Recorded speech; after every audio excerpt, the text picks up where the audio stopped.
Danas je 12. natjecanje vatrogasne mladeži Republike Hrvatske. Tu se 130 ekipa iz cijele Hrvatske, odnosno pobjednici županijskih natjecanja, natječu na državnom natjecanju. Kao što vidite, natjecanje se sastoji od disciplina rada sa vatrogasnom opremom i vatrogasnim aparatima i radi se o štafeti sa preprekama.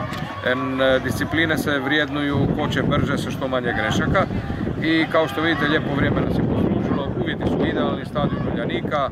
Mi barem do sada, kako kažu kolege, smo dobri domaćini, potrudili se i tu se danas cijeli dan do svečanosti koja započinje u 4 sata proglašenja pobjednika sa mimohodom gdje će svi biti na stadionu, tu je negdje oko 2-2,5 tisuće ljudi.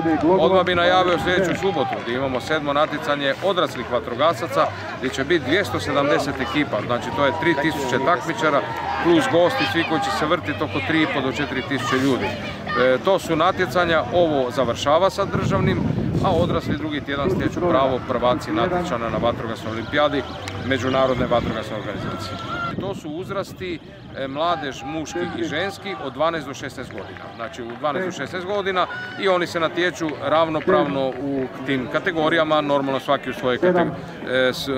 Natječu se u istim disciplinama, svako u svojoj kategoriji.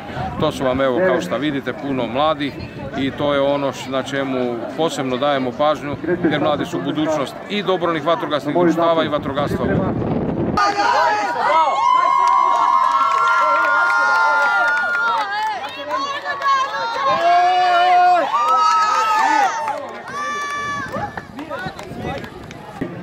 Greške. 4. 5.